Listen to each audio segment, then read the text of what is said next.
Good morning. Good morning. Let me say that with a little more enthusiasm. Good morning, and welcome to Coffee Breaks with Steve on Saturday, August 28th, 2021, episode number 110. Been doing this for a couple of 2.5 years now, I think, that Coffee Breaks with Steve has been happening. And it is still a lot of fun to get on here every week and just have a little bit of a virtual conversation with friends, family. Look forward to seeing you all. Hello there, Carissa. Hello. Kathy Garlick. Yes. Moderator Kat is here. In fact, we are broadcasting live today from Redding, California, visiting Christopher and Mallory and Diana and Nicholas, which of course means very, very possible that Nicholas will make a little appearance at the end of the show today, which will be, as always, a lot of fun. So if you are tuning in, make sure that you say hi in the comments. Let us know that you are here today, and do make sure that you participate in the conversation as we get started with our topic.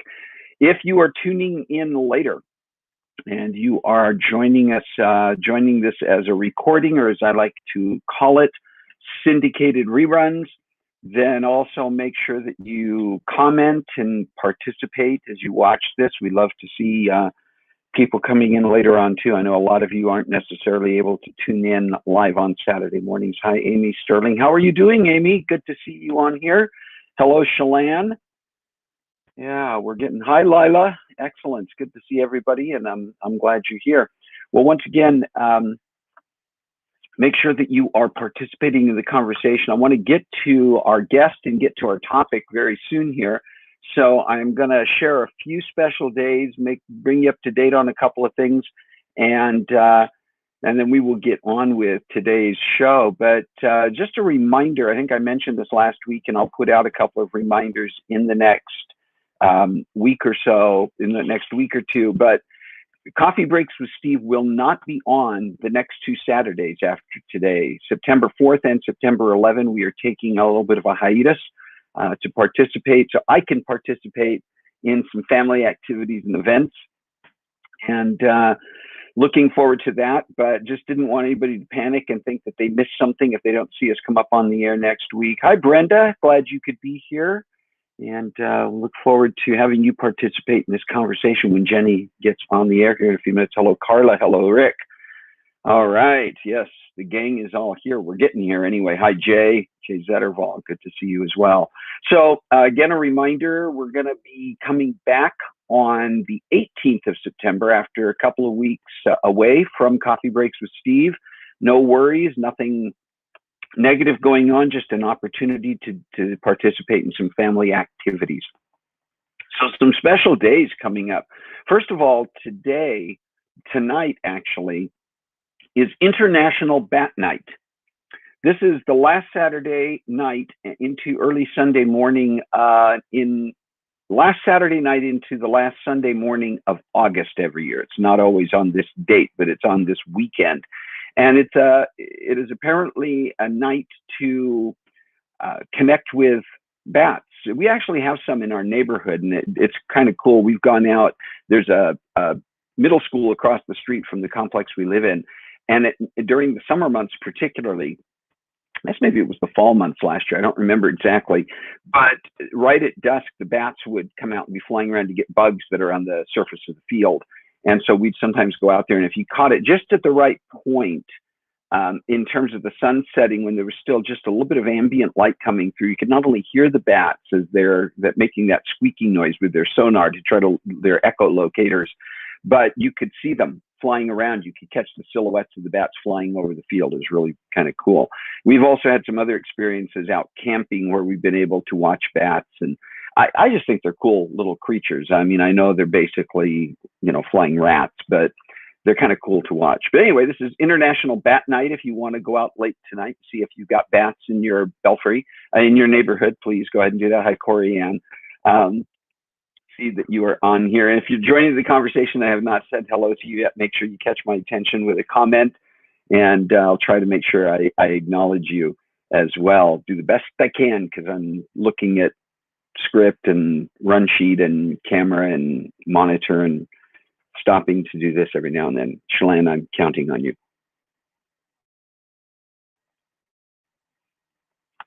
we have some old bats here. Brenda, I'm not sure exactly how you meant that, but okay. Um, Also, August 30th is Frankenstein Day. Any idea why August 30th is Frankenstein Day? Well, I could wait for your comments, but I'm going to go ahead and let you know. You probably could have figured this out. That August 30th is the birth date of Mary Shelley, who wrote the novel Frankenstein. And she was born in 1797, and she wrote that book in 1818. So she was just in her early 20s when she wrote Frankenstein. But Mary Shelley's birthday is August 30, so we celebrate that as Frankenstein Day. Then looking ahead, because we're not going to be on the next couple of weeks, just wanted to mention some days coming up in the next couple of weeks. September 6th is Labor Day. The Monday we celebrate, that's when we celebrate workers, people who labor and hopefully get a day off. A lot of people still have to work on that day because they work in services, essential services that require them to be there. Hi, Debbie Stout. Good to see you. And let's see, September 11th. It's really, to me, it just is odd to think that in a couple of weeks we will be at the 20-year anniversary of 9/11. But September 11th each year is marked as Remembrance Day. And with you, I think not only do I share the message, let's never forget, but I don't think there's any way we can, right? And we see that we live in a world that still has dangers and troubles and challenges in it. But let's also use that day to remember how we can make a difference in our world for the good. So that's September 11th coming up. Also September 6th. I missed one that corresponds with Labor Day this year. But September 6th on the Jewish calendar is Rosh Hashanah, which is the Jewish New Year. And this year at sundown on September 6th on the Jewish calendar, it will be year 5782, 5782.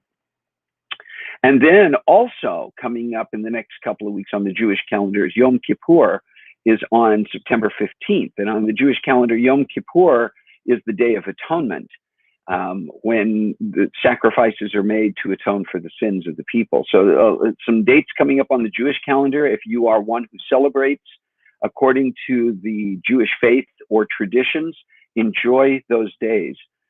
And then some birthdays coming up in the next couple of weeks. I wanted to make sure that we do not forget. Tomorrow, August 29th, Joshua Fort. Happy birthday, Josh. I know he's not on here, but I know his mom is on here. So pass that word along from all of us at Coffee Breaks with Steve, please, to Josh. And then on September 4th, Rod Garlick celebrating a birthday. And on September 7th, John Harris celebrating a birthday. And if you have a special day coming up anytime in the next couple of weeks, mention it in the chat here so we make sure that we can celebrate along with you. And the year of the quad, I'm just noticing that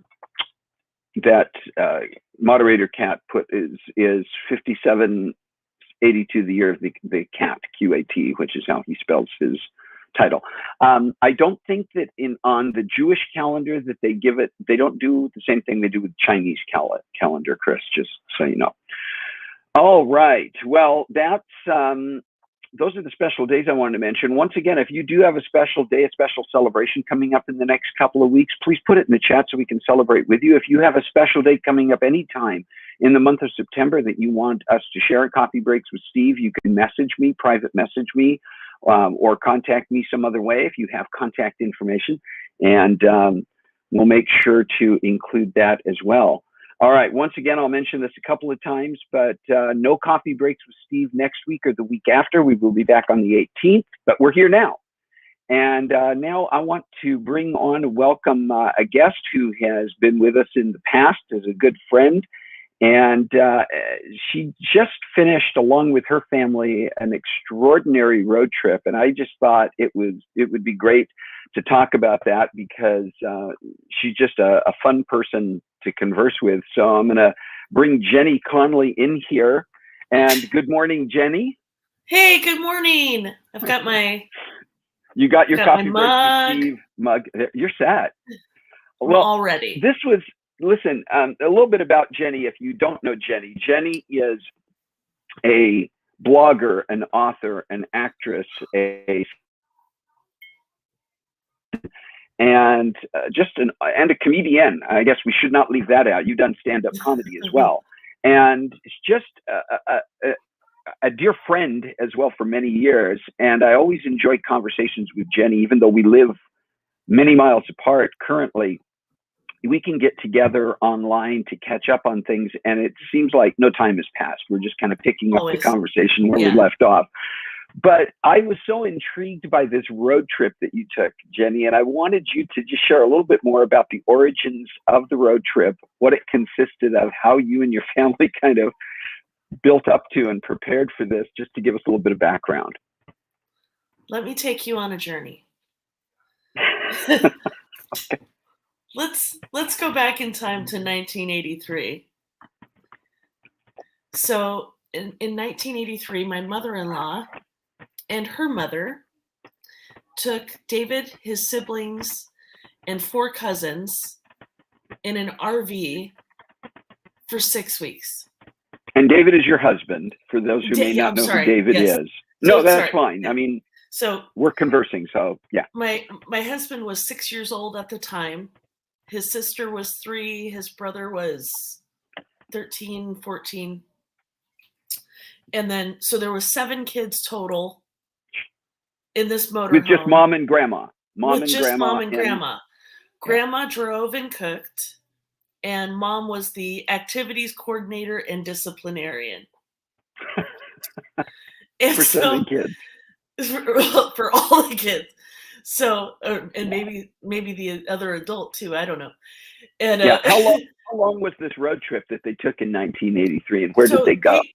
So they were headed to South Dakota for a family reunion. Okay. Where were they coming from? They were from California. From California. Yeah. Cupertino, was it Cupertino area at that time? At the time, yeah, somewhere around and there. Family were living in Cupertino, and grandma was in Napa. Okay. But because grandma lived her whole life in Napa, so she had to have the vino at the end of every day. The road trip, there was a box of wine waiting for her at the end of every day on this road trip. So wow. Of course, I mean, if you're driving with 7 kids, I hardly judge you're going to need some it. kind of therapy at the end of the day. and so they're headed from California to South Dakota for a family reunion, but then they're going to be there for the reunion, and then they're also going to be coming back. So how long was this trip altogether? So altogether was 6 weeks. Okay. And that's amazing in and of itself. So David my husband has always wanted to recreate this trip because he loved it so much. And before we had kids of our own, he said, gosh, I wish we could, just get an RV and take all of our nieces and nephews. And I said, what? Yeah. So I've always just thought it was crazy. And I never understood, and I even marvel at it more now. That these 2 women did this on their own. Yeah. Having lived through it, the strength that it took. The cousins all still joke about swimming with mom and playing the game Drown Auntie Chris. And I imagine this woman, my sweet mother-in-law, with all these kids on her trying to, drown her in the pool, which she always laughed about whenever they brought it up. But there was both of these women, have since passed in the last few years, and so element of that to this trip of honoring these 2 women who did this trip with 7 kids. Oh my gosh. On their own. And So I don't know. There's a layer of bittersweetness with it. Um, it was impossible to not think of them on this trip. Mm. We Now even let's oh sorry. also go ahead. Go ahead. Nope. Go ahead. So my mother-in-law was such a pack rat that there was a huge file from the whole trip. So we even had record of what campgrounds they stayed at. So we stayed at some Oh of the my. same campgrounds Wow. along the way. So And really, they in did so this many ways, without. So really yes, we very much recreating the trip. recreated it. We very much recreated the Okay. trip. Now let's hit a couple of key points though. You didn't already have an RV for this No, trip. It wasn't like you had an RV that you've been using for years and it's just, hey, let's take the no. RV. So that was an investment that was a part of, at the very least, part of the preparation. I mean, I'm sure So you used the RV for things beyond this trip, but you were kind of breaking it in we were with a breaking it 6 week in for this road trip. trip. We we And bought we bought it back in March and okay. started to take it on some little side trips Hmm. to kind of work out the kinks. Okay, what are some of the things we still need? Yeah. So it was these, sort of run throughs, which Yes. I can't imagine if we hadn't had those run throughs. And We learned so of course, much. your RV, this RV, I'm sure is like just a little 18-foot little tiny No, motor van, right? no.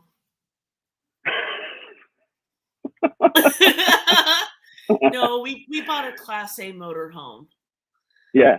So Yeah, but if you're it's going to be very much taking a major house. road trips, yeah, I mean, you're living in this, right? When you're on a road trip of that type, that's his home. No, so it was very comfortable. It had slide Yeah. outs, so it's very comfortable. It's definitely not roughing it, and it's definitely Yeah. not Well, what they drove in '83. right. So And you don't have 7 kids. You didn't take 7 kids on no. this particular trip. So It was your well, 2 boys. my 2 boys and the other kids that went on the trip were in their own RV. Okay. So there were still 7 kids total because my sister-in-law has 5 kids. And they picked up an extra kid because my niece brought a friend for part of the trip. Okay. And so I'm like, after you hit a point with so many kids, like what's one more? Yeah. So Yeah. It reaches right. um so they yeah, so they have their own area, their own sleeping quarters. So it's once again marveling at mom and grandma for having 7 kids in a motorhome. Yeah.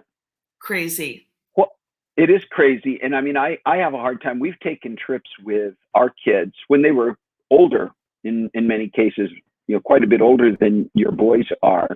And even taking friends or nieces, nephews, or others with us. And it was it could be challenging at times to just manage all of that when there were 2 parents plus again older kids who didn't necessarily require a tremendous amount of supervision. Now, I marvel at it as well, which was one of the things that caught my attention. What were some of the places that you stopped to see landmarks and interesting places, and what were some of your favorites? Well, of the 8 states we went through, Wow. we did 6,500 miles, 8 states. Um, there are things that I love for different reasons. I think Wyoming is absolutely beautiful, and Yellowstone, Jackson Hole, Devil's Tower. So I mean, just Yeah. all so cool. Yeah. And I had never seen any of these things before, and so I'm experiencing it for the first time with my kids, which is also so cool.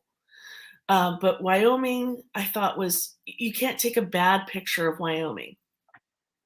You can't Right. take a bad.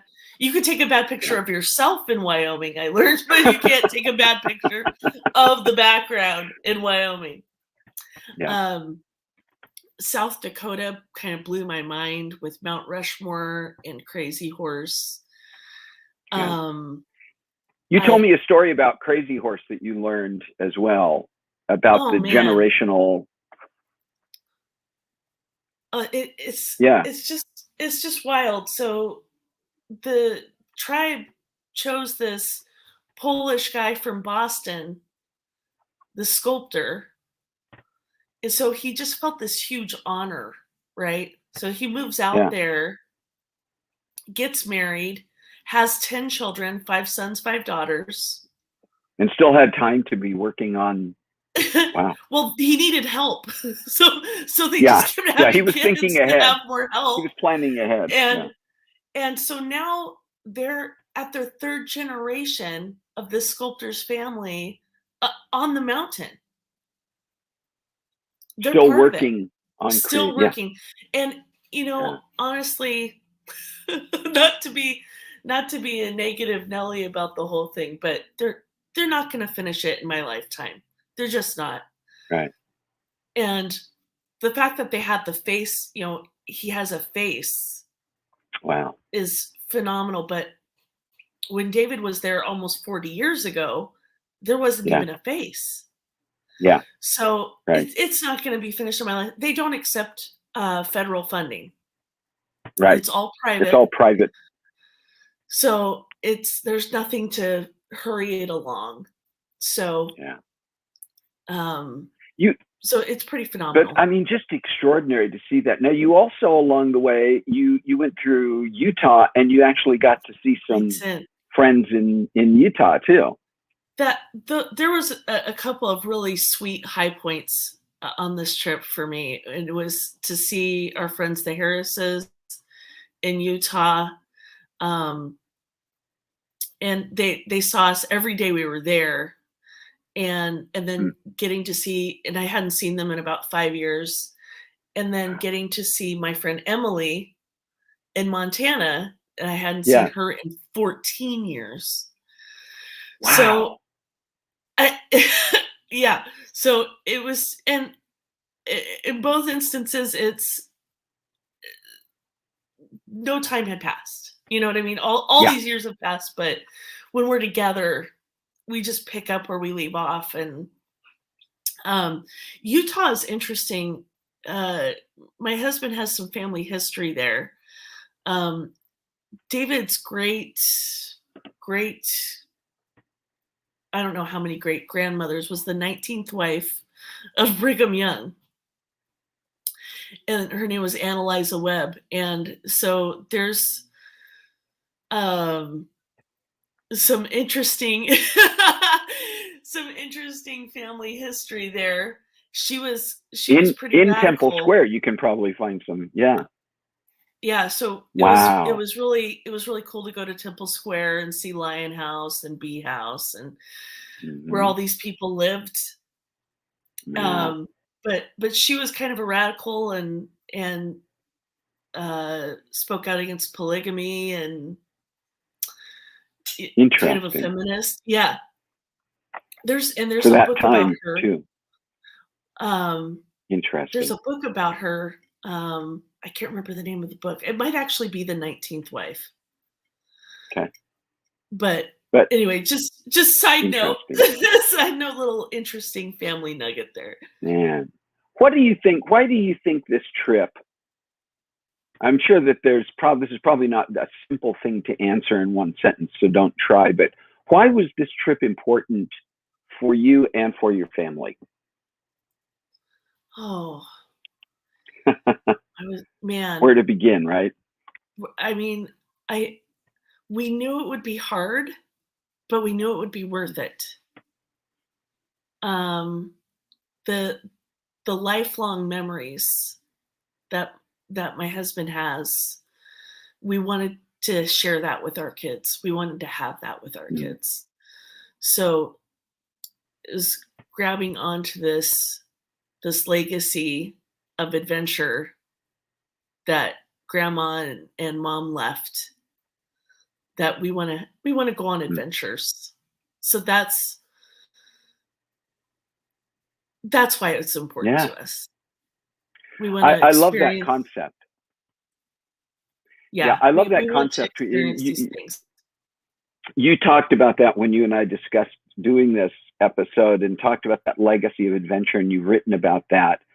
And that's something, you know, you're aware. I mean, we've tried to do that in different ways with our kids growing up, these experiences that become such lasting memories.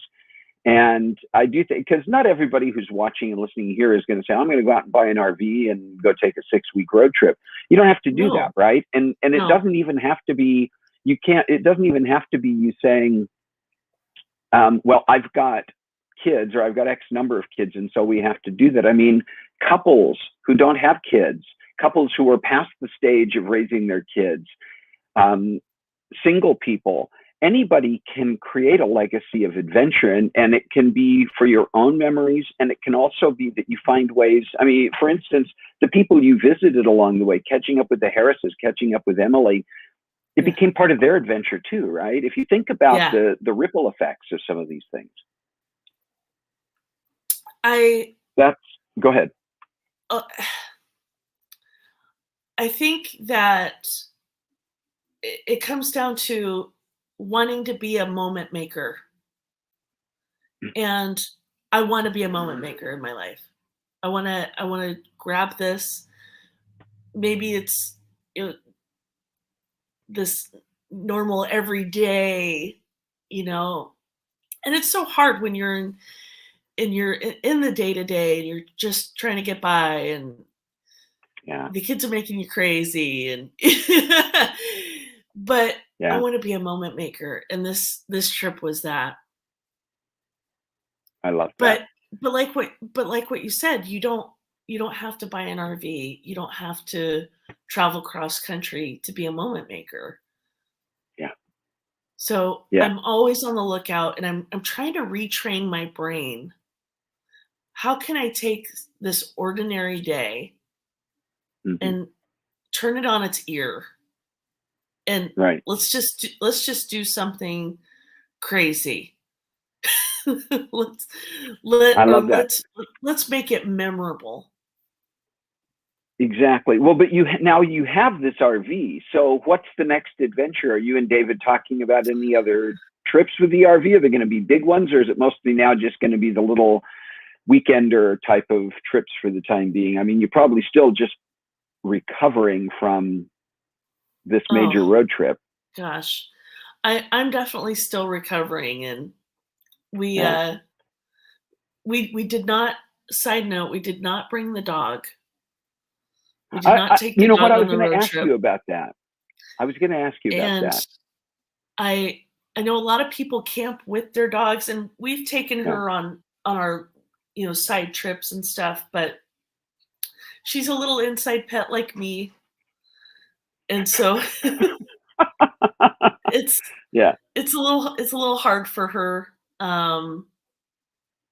So she stayed with my mom and stepdad for the 6 weeks, and she was so spoiled when we got home.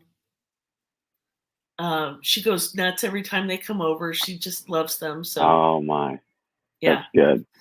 Yeah, and your mom's saying that they love her too. That's great. Oh yeah, they love the dog. I'm convinced they love the dog more than me at this point. You know, we encounter those things sometimes. There's not much. I'd love to jump in there and try to debate that with you, but I understand. So I should ask you, as we finish up today, I mentioned some of your other ventures in life. Do you have anything coming up that you're aware of in the near future? Any shows? Any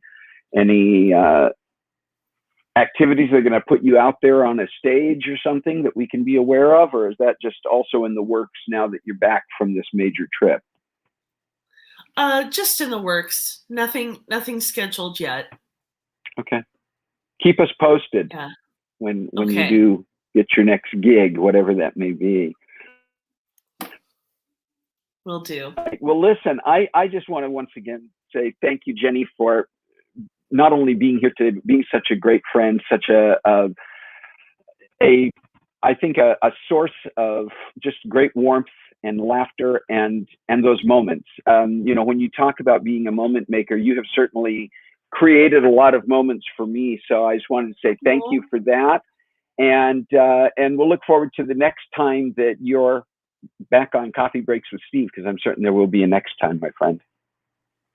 Thank you so much. All right. Bye, everybody. Take care.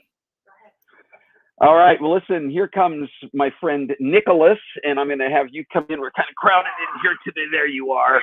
Hey, Nicholas, what do you want to say to everybody? Hello. Hello. I think they can hear you. The microphone is on my little earpiece here, but I think they can hear you if you say hello. Can you hear me on the microphone?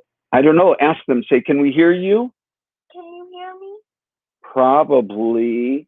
All right. If they can't, they can at least see you. So smile big. That's great. I'm glad you smiled. All right. School has started, hasn't it? Mm-hmm. You enjoying school? Mm-hmm. Okay. That's great.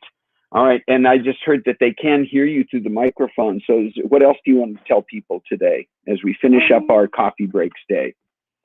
Well, you're good. You can scoot your leg. You're trying to get comfortable here. We're in a tight squeeze. What else do you want to tell them? I also want to tell them that it was been great. I have a few more new friends besides my old friends. What grade are you in now? I am in first grade. It's amazing to me. Some new friends that have not been in kindergarten like my old friends and me.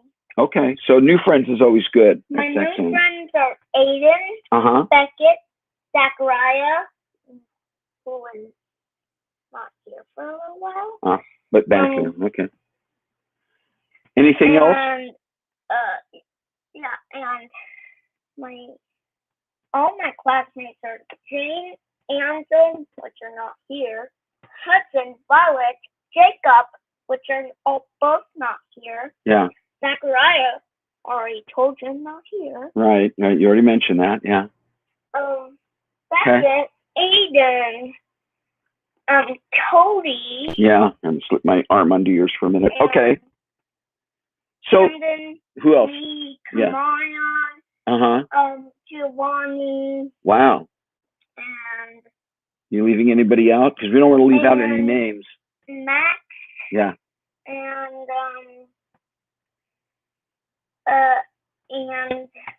yeah. I know it's hard to remember everybody, isn't it? I don't know. That's all right. You did a great job. Hey, can you do me a favor as we get ready to finish? A couple of things that I need your help with. One is, can you remind everybody that Coffee Breaks with Steve will not be on for 2 weeks and will be back on September 18th. You can just say Coffee Breaks with Steve will be back on September 18th. Coffee Breaks with Steve will be back on September 18th. 18th. And then would you do me a favor before you leave? Can you also say, thank you for being here today? Thank you for being here today. And, bye. Well, wait. Can you say, find a way to make a difference in your world this week? Find a difference to make goodness. Close enough. I'll say it, okay? All right. Hey, thanks for being here, everybody. Thanks for being part of the conversation. And God bless you. Have a great week. Find a way to make a difference in your world this week. Now, let's say bye together. All right. Ready? Bye. Bye.